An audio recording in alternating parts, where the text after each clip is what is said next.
I want to inspire 1 billion people so I can help restore love to humanity and put money in its proper perspective, not as something to worship, but as a byproduct of purpose. We're looking for leaders that inspire.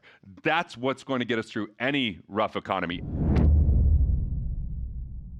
This is the thing. People often say they're committed when they're only interested. Like, this is like, imagine I'm in Vegas and I call my wife. I'm like, babe, I just want to let you know I love you so much. I'm 83% committed to this relationship. Here's my formula for commitment. It's a very clear formula. Like, when I decided I want to do comedy, I was like, I didn't just want to do comedy. After 2 years, I was like, I want to do it at the highest level. Like, I want to do it like professionally. And so I had to start with co-creation. Who did I know that was extraordinary at this, that could show me what it's like to be extraordinary and help accelerate my results? So I always look for a co-creator anytime I want to do something. If you don't have a co-creator, the recession might eat you up. And this could just be a coach and a mentor, or this could be a business partner, or this could be a spouse. It's just the person that you get out of the loops and that can show you the way and see what's best in you. Second, we've got to eliminate our escapisms. Recessions bring escapisms. Escapisms are where people get caught up in like a TV show or a movie and that character rather than their own reality, because it's hard sometimes to deal with people. But if we escape into that, we never know the price of a real relationship, especially one with ourselves. So it's easy to turn our focus to the news or social media or some other way to numb out when we don't want to face reality. But all progress begins with truth and reality. So if we could face it, then we eliminate those escapisms, which might be sleeping too much, drinking too much, whatever it is that keeps us from what we want to do. Then the third thing is, when you build momentum, then you delegate to the things when I say delegate, you delegate roles, ROLES. You delegate a role to someone, freeing you up so there's no micromanagement, so you could dedicate to that craft. And then fourth, you collaborate. Anything world class requires collaboration. So in comedy, I called runner-up on Last Comic Standing.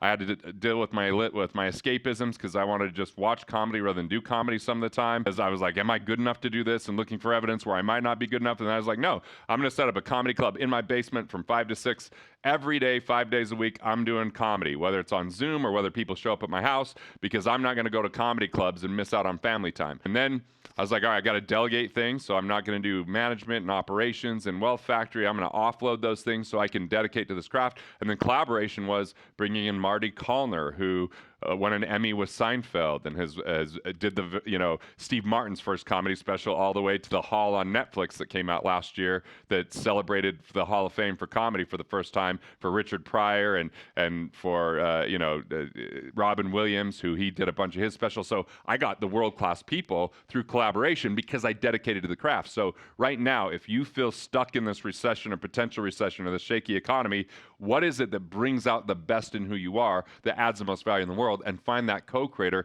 to get past it. Find time by eliminating your escapisms, and then as you build that momentum, delegate, and then when you're really ready, you collaborate. We have to get to a world of collaboration, but when we're in recession, we go to isolation. Isolation is the relative to scarcity. Collaboration is the relative to abundance. We have to think about serving others, solving problems, and adding value in a collaborative effort, and that takes being more abundant and also allowing for other people to support us. When we're addicted to just solving things ourselves, that's fine in good times. It's the poison in a tough time. You've got to be willing to say, man, I don't have this thing figured out and I wish I did. But if I come in with that and I ask questions, you're like, well, here's how I did my book, and you're sharing the best of who you have. And then all of a sudden there's more wealth in the world, not less. People think they got to hide from their best ideas or not share them because they'll be stolen. I feel like ideas are stolen from the universe when we hide it from the rest of the world. But if you put it out there, then you get supported, and people can come to your aid, and you can inspire people. We need in these times more than ever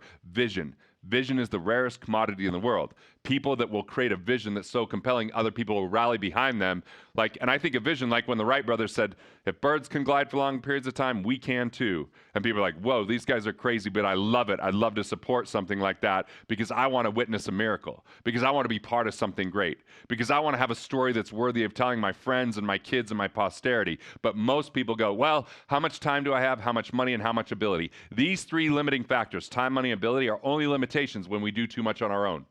If we think we have to do things by ourselves, we get limited by those factors. If we think that we can be inspiring and we're bold enough to speak that vision into existence, like I want to inspire 1 billion people through entertainment, because entertainment's the gateway to transformation. So I can help restore love to humanity and put money in its proper perspective, not as something to worship, but as a byproduct of purpose.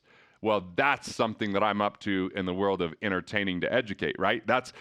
Do I know how to do it? No. But by speaking into existence, other people show me the way. They show up in my aid. They show up because they want to rally around that, because nobody wants to trade their time for money. Nobody wants to work in jobs they hate. We're looking for leaders that inspire. That's what's going to get us through any rough economy. And I know there's tons of messed up things that happen in the economy. Printing of money, taxes could raise, interest rates are all over the place. If we get caught up in what's wrong with the world, there will always be a problem. No matter what's solved, another problem appears. Worry about yourself and your home and your tribe. Don't worry about the world, because the only way we make any impact is by taking care of ourselves. Your miracle morning, add value to the people that you know, learn from the people that are peers and mentors, and apply that in the world. And that formula with co-creation, elimination, delegation, and collaboration, you marry those two things together, you'll be rock solid. What's people's money personality? What's their money persona? And I didn't have the answer. I saw rudimentary stuff out there like saver, spender, giver, avoider, I was like, it's got to be more than that. Because in 2008, I found myself in a place where I was over leveraged, and my wife was like, why did we get in this place? I didn't ever ask for all this.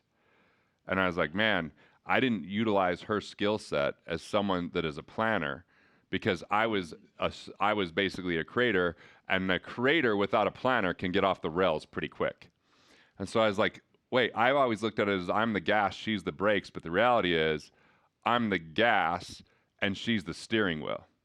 And so once that happened, like I really started diving in and understanding like what are people's money personas, because this is really the hidden factors that determine success or failure when it comes to our money.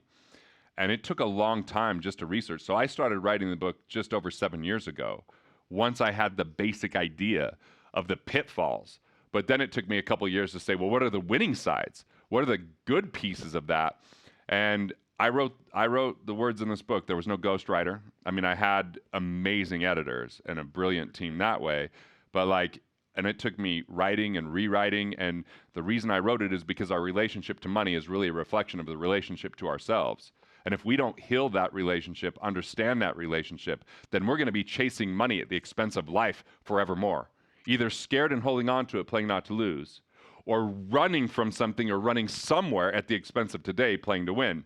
And the reality is we can create a game worth winning that creates a life we never want to retire from, that creates a win along the way, because the win's in the work and the experience and the quality of life along the way. And I didn't see anyone talking enough about love when it came to money, and talking about quality of life when it came to lifestyle.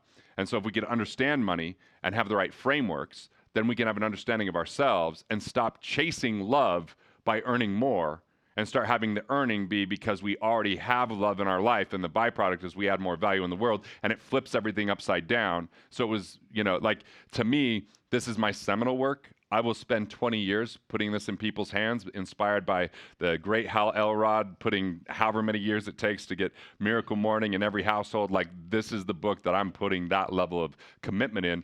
And so, yeah, there's money persona quizzes that come with it. There's understanding your money personas. There's a comedy special that people can download eventually if they buy the book now. Yeah, they can get the book now. It's at moneyunmasked.com. But some of the bonuses may not be coming out till later. So you might end up with the bonus, like you'll get the money persona quiz right now, but I've been building out a tool for people to really dive into their money personas with an audio. We're going to bonus that. I just don't know when it will. It's finished. It's just not up on the platform yet. And the comedy special is fully finished. 8 Emmy winners on the crew. It went phenomenally well. It's called The American Ream. They'll get access to that as well as the bonuses for getting Money Unmasked. It just might be that they get them 30 days from now, 60 days from now. I mean, I sold my company, so we're a little bit more of a nimble, smaller team that takes a little bit longer to get a few things done. I think that this is probably different than what people would ever hear around the economy. And here's the thing. A lot of people want you to believe you need to be diversified when it comes to money. That's diversification if you don't focus. You focus, you maximize, and then you protect all along the way. If we get involved in too many things, our energy gets scattered, our time gets scattered. Even if you're like, oh, I'm just investing in this, you still put thoughts into that. You still, if it goes down, it might impact your mindset. far too many people have too many things with their money rather than really dialing it in. And there's much easier ways. And I think Money Unmasked helps a little bit with that. And then, I've got a YouTube channel where I'm releasing videos all the time around this topic because that's the quickest way to get stuff out there. So, follow me there, subscribe there as well. Hey, thanks for watching. I appreciate it. And if you're enjoying these videos, well, there's good news. More where that came from. So go ahead and click through and watch the next video now.